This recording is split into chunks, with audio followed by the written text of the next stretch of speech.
Saudara yang dikasihi Tuhan, pagi ini dalam kesempatan pagi ini saya akan sharing dengan saudara, berbagi sebuah pengajaran firman Allah yang saya berikan judul Tuhan menyelamatkan kita karena perjanjiannya.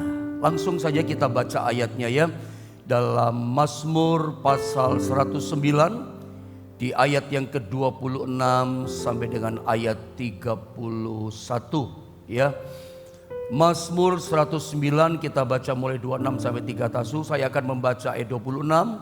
Saudara lanjutkan 27, nanti 31-nya sama-sama kita baca ya.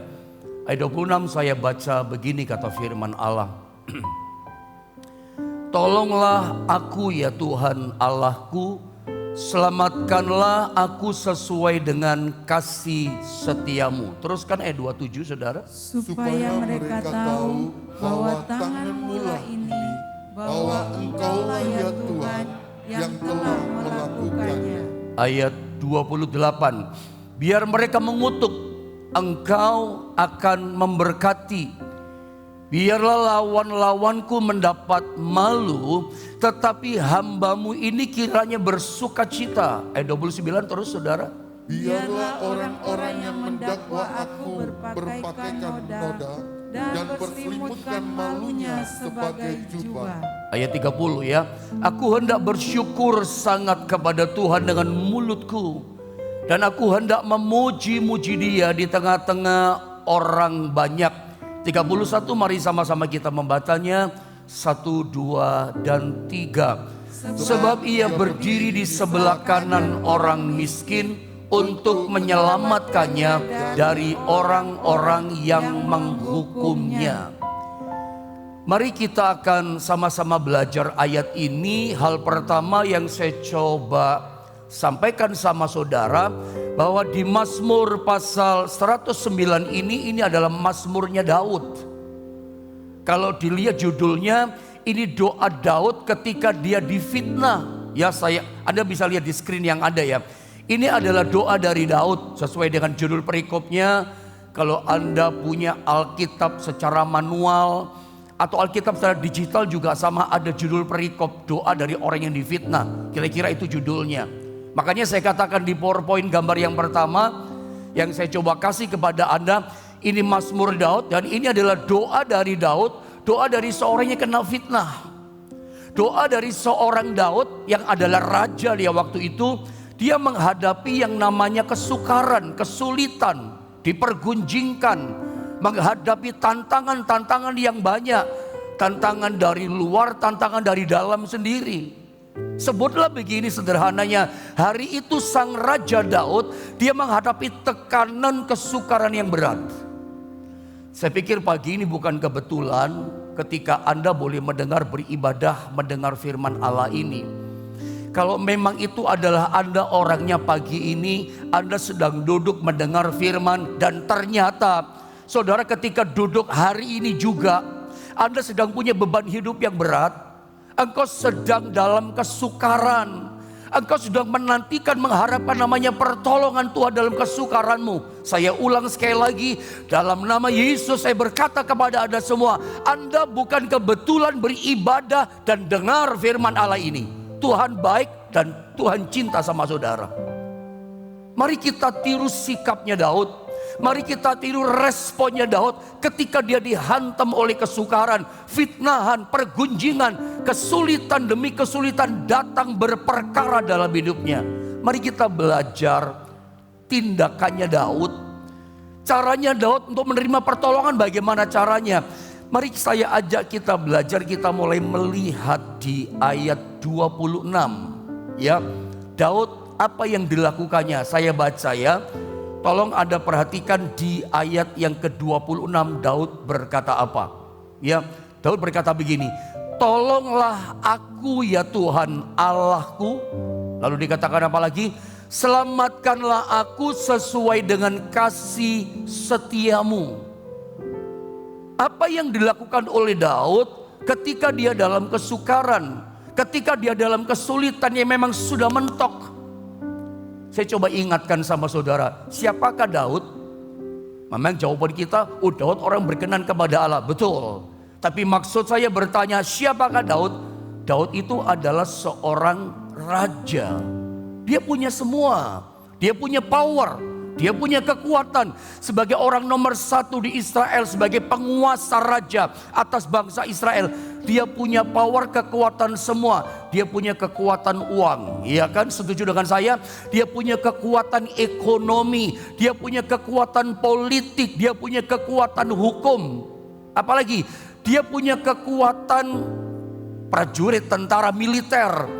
Sewaktu-waktu dia bisa gerakkan kekuatan militer untuk tolong dia, untuk mengabdi kepada dia dan seterusnya. Tapi mari lihat, seorang raja yang punya power, yang punya kekuatan full begitu ya.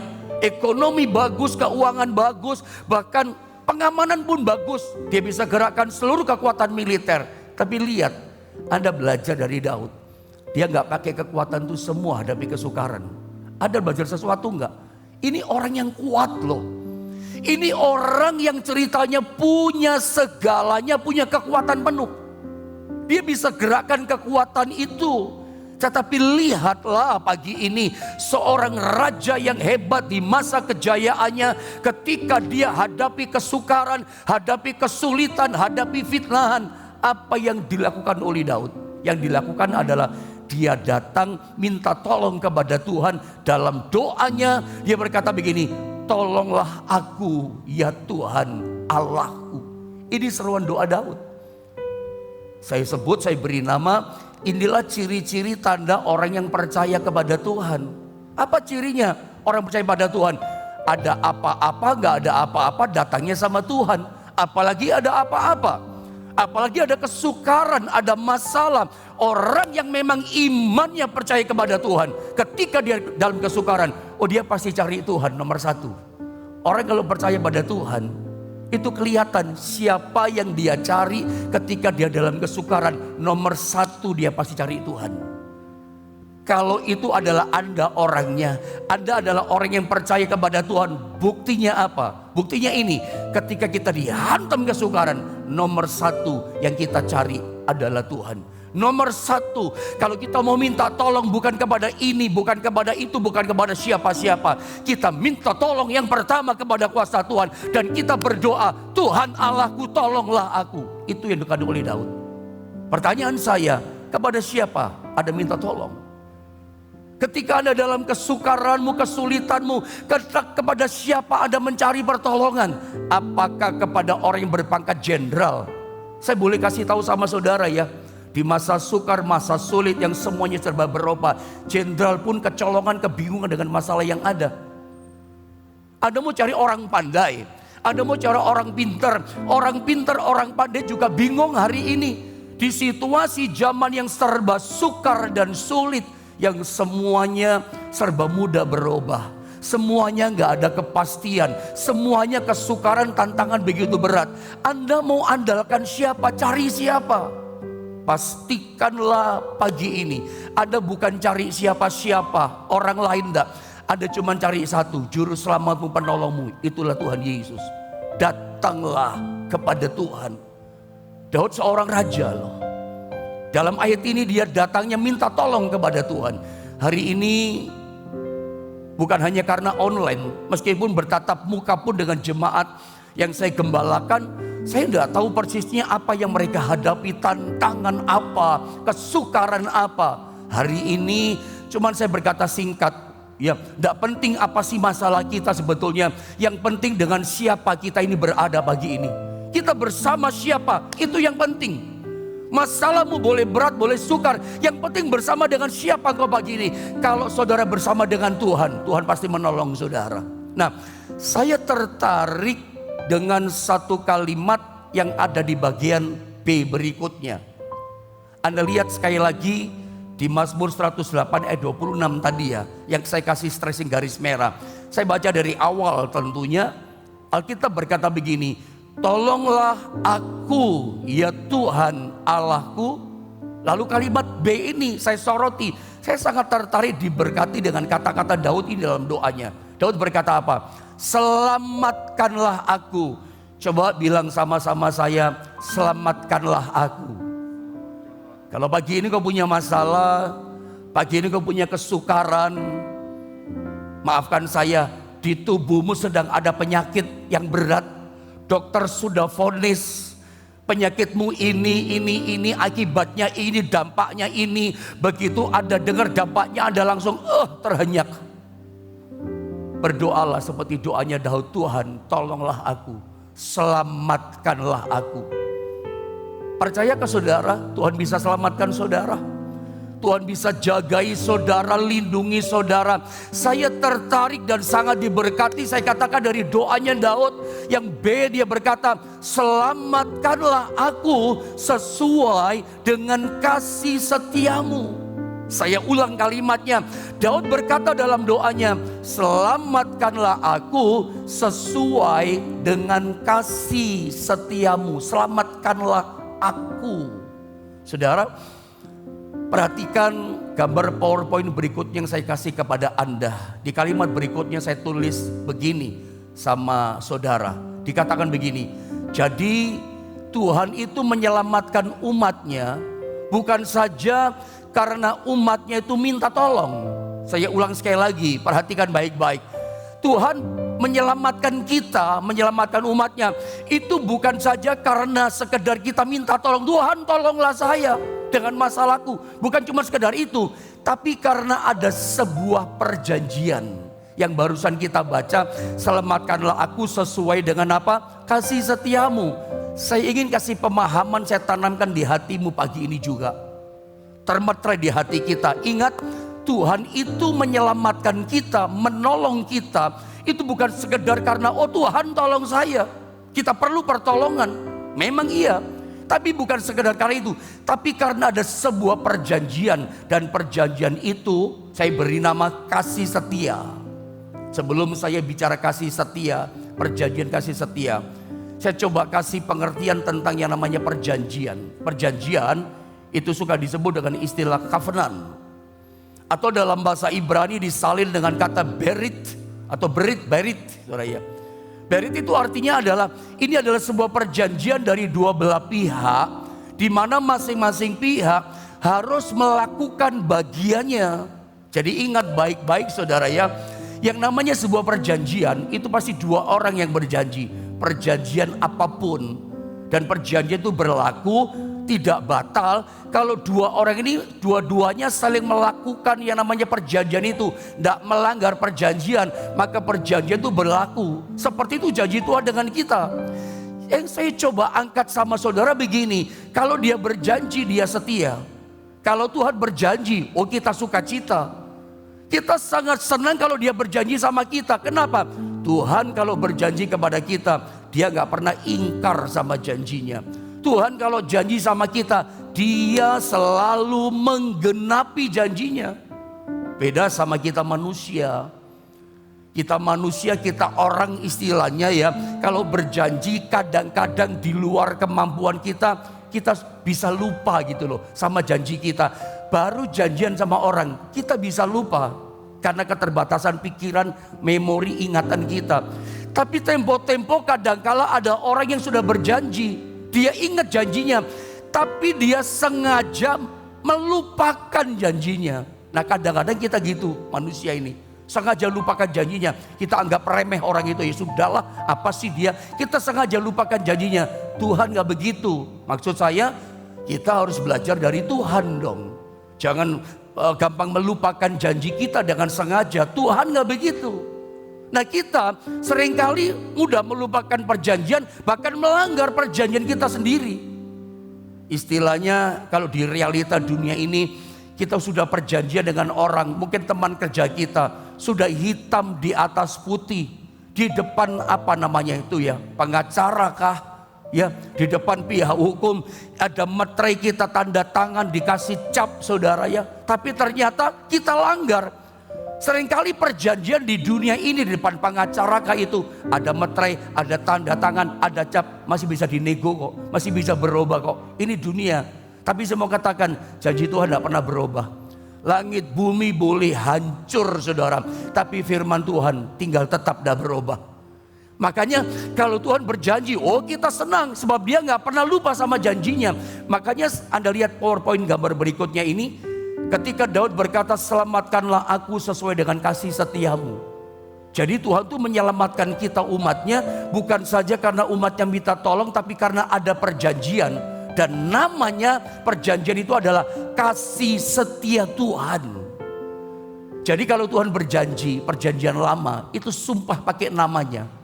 Kalau sumpah pakai nama Tuhan sudah tertinggi. Tidak ada yang lebih tinggi daripada nama Tuhan pribadi Tuhan. Tertinggi, gak bisa batal gitu loh. Perjanjian lama, kalau Tuhan bersumpah dengan umatnya, dengan Daud, dengan kita, perjanjian lama misalnya. Itu ada binatang yang dibelah jadi dua. Tuhan berjalan di tengahnya. Saya ingin lewat ayat ini. Jadi Tuhan tuh menolong kita itu karena perjanjian ini loh. Bukan sekedar, oh Tuhan tolong saya. Ada janjinya kasih setia. Makanya Anda boleh minta tolong sama Tuhan. Jadi Tuhan tuh berjanji menyelamatkan kita. Kasih setianya. Menjaga saudara, memberkati saudara, melindungi saudara, memulihkan saudara, menyembuhkan saudara, menyehatkan saudara. Itu perjanjian saya sebut kasih setia Tuhan. Jadi kalau dia tolong saudara, selamatkan kita, ampuni dosa kita. Karena perjanjian ini loh, kasih setia Tuhan. Saya berharap pada bagian poin pertama, pelajaran pertama ini, Anda mesti melandas nangkap dulu. Oh ternyata ada perjanjian kasih setia antara Tuhan dengan aku. Janji kasih setianya apa? Tidak pernah berubah. Bahwa dia mengampuni dosa kita, dia menyelamatkan kita, dia menjaga kita, dia backup kita, dia support kita, dia pelihara kita, dia berkati kita, dia sembuhkan segala penyakit kita. Itu perjanjian kasih setia Tuhan yang Tuhan berikan kepada Anda. Makanya ikutlah Tuhan berdasarkan standarnya apa, parameternya? Kebenaran firman. Saya ulang saudara ya, saya berharap pada titik ini dengar baik-baik. Ikutlah Tuhan, percayalah kepada Tuhan, standarnya kebenaran firman. Jangan bermain dengan perasaanmu. Ada banyak orang bermain perasaan kan. Saya ingatkan, perasaanmu, perasaanku suka salah. Perasaan kita seringkali menipu kita sendiri yang punya perasaan. Perasaan kita suka keliru negatif. Misalnya seorang istri merasa begini, kita ngomong perasaan. Kok suamiku dalam beberapa hari ini, seminggu ini, begitu pulang kerja mandi gak ngomong apa-apa kok langsung tidur ya.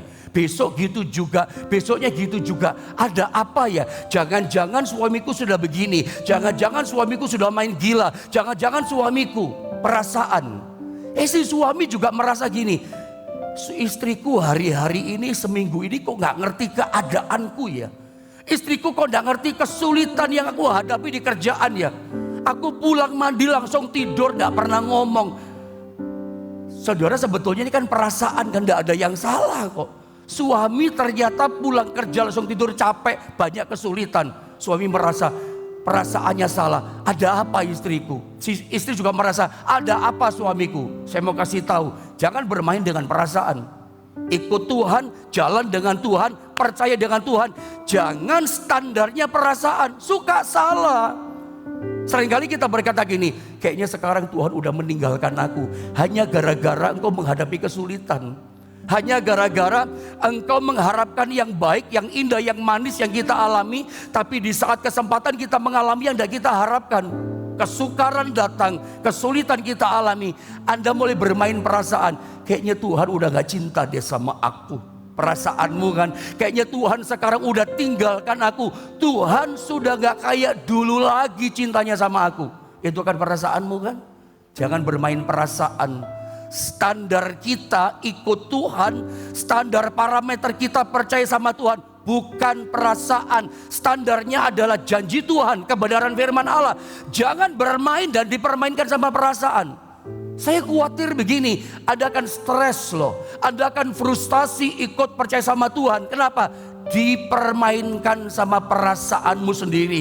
Sorry kata-kata saya, sorry to say, Anda dibodohin sama perasaanmu. Anda berpikir Tuhan udah jauh dari aku, Tuhan sudah tinggalkan aku. Padahal tidak. Percayalah kata firman Allah, sampai putih rambut kita, Dia Tuhan kita tetap menggendong kita. Sampai masa tua kita, Dia setia menyertai kita. Itu perasaanmu. Justru saat kita berada dalam lembah kekelaman, saat kita dalam kesukaran, Anda mesti ngerti, Dia menggendong kita. Pegang kebenaran. Parameternya, standarisasinya ikut Tuhan itu apa? Kebenaran firman. Anda tahu apa kebenaran firman kepada kita? Ibrani 13 ayat 5b berkata begini, aku sekali-kali tidak pernah meninggalkan kamu. Iya kan? Aku sekali-kali tidak pernah membiarkan kamu. Sekali saja Tuhan berkata apa? Janji kasih setianya. Aku tidak pernah tinggalkan kamu, nak. Tapi kok bisa-bisanya perasaan kita berkata gini, Tuhan sudah tinggalkan aku. Tidak, saya katakan. Dalam kesulitanmu, dalam tekanan hidupmu yang sedang terjadi, dalam kesehatanmu yang terganggu, saya mau katakan, Dia gak pernah tinggalkan kita. Jangan dipermainkan, dibodohin sama perasaan saudara. Jangan bermain perasaan.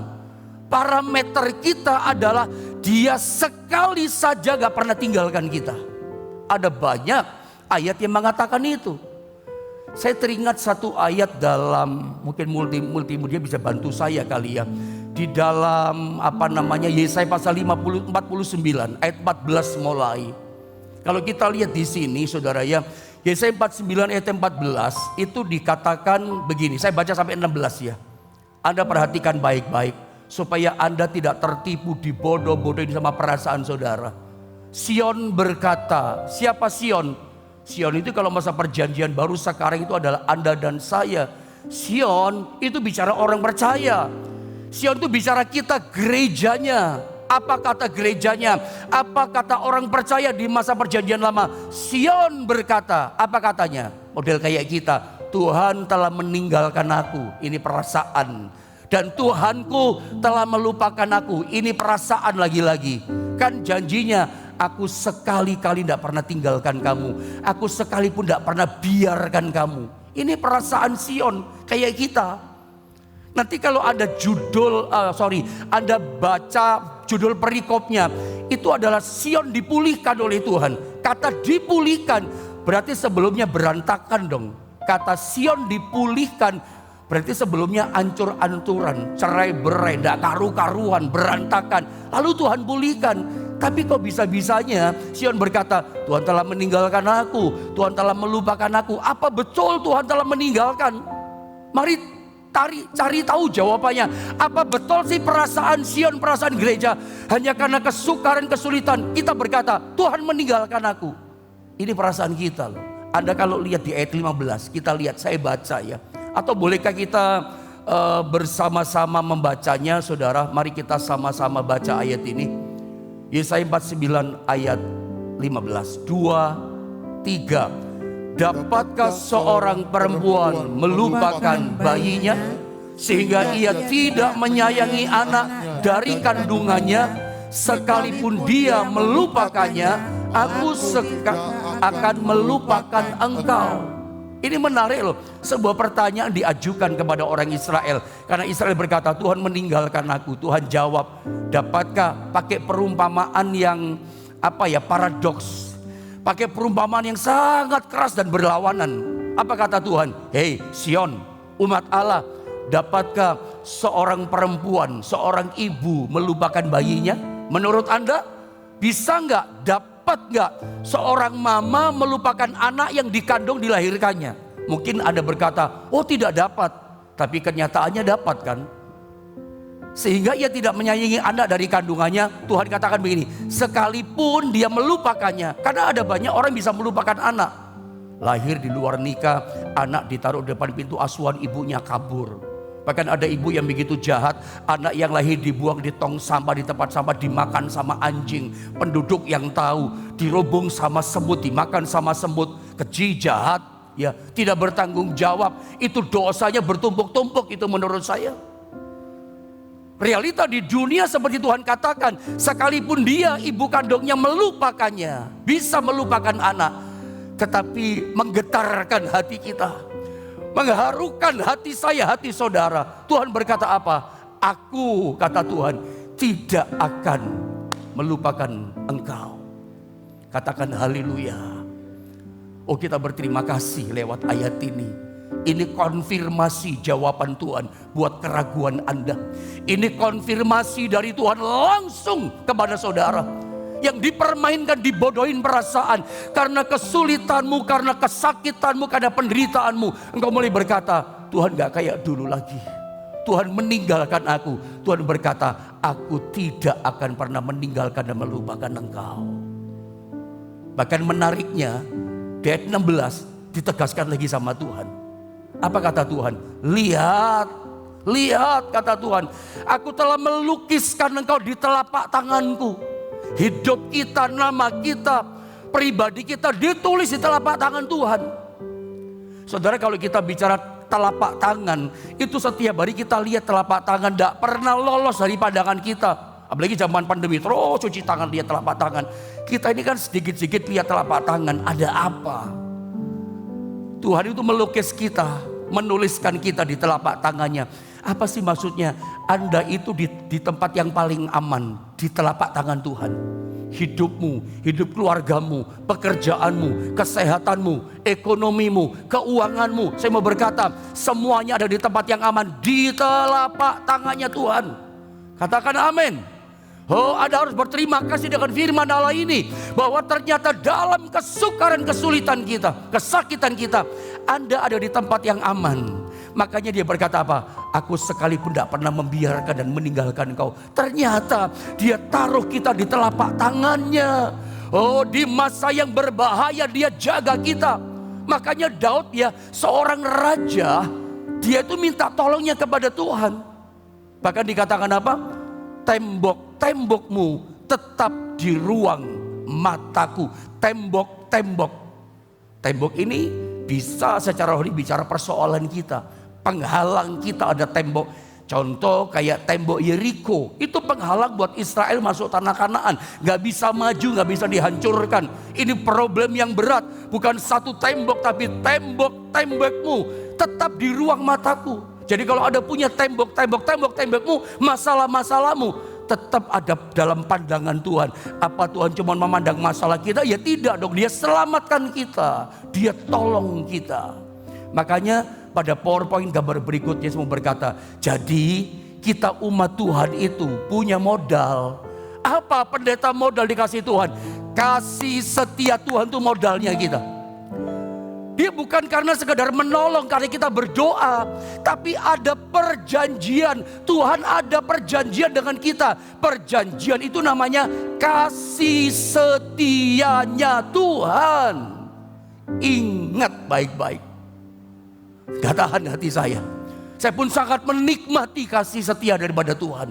Makanya ada lagu diambil dari kitab Mazmur berkata, kasih setiamu Tuhan tak lekang oleh panas, tak lapuk oleh hujan. Anda lihat Mazmur ini. Kasih setia Tuhan itu tak lekang oleh panas, gak hilang oleh panas. Bahkan tak rusak, tak hancur, tak lapuk oleh hujan. Tak hancur, tak rusak, tak apapun hancur oleh zaman ini. Zaman berganti zaman, generasi berganti generasi. Kasih setia Tuhan tinggal selama-lamanya. Dia yang memelihara kita, dia yang menolong kita. Percayalah bahwa dia tolong kita dan pasti tolong kita. Karena ada perjanjian yang namanya kasih setia Tuhan. Sampai dia berkata luar biasa, aku melukiskan kau di telapak tanganku. Tembok-tembokmu ada di ruang mataku. Dia lihat kok apa yang Anda hadapi. Anda sedang dipermainkan oleh masalahmu, oleh perasaanmu. Anda berpikir Tuhan gak tahu, Tuhan gak lihat. Tuhan lihat, firman berkata, tembok-tembokmu ada di ruang mataku. Jadi kalau hari ini kau sedang punya tembok, masalah yang berat, masalah yang sukar seperti tembok Yeriko, Tuhan tahu loh. Dia mengerti, dia peduli apa yang sedang kita hadapi. Kita itu tadi malam kita tidur saja ya. Waktu kita tidur malam, nyamuk nempel di pipi kita gak tahu. Tadi malam pada waktu kita tidur pules ngorok-ngorok karena kita capek kegiatan sepanjang hari dari pagi sampai malam. Tidur pules, Anda gak tahu bahwa sesungguhnya malam itu ada orang merencanakan kejahatan sama saudara. Tapi pagi ini kita bangun sehat, segar, bugar. Itu karena apa? Karena kasih setia Tuhan yang menyertai saudara. Haleluya.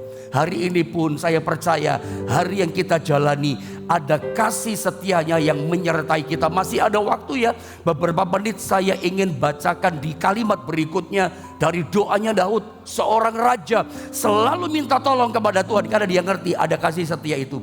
Ayat 27 dikatakan begini, saya ingin kita sama-sama baca ayat ini saudara ya. Ayat 27 ya, ayat 2 dan 3.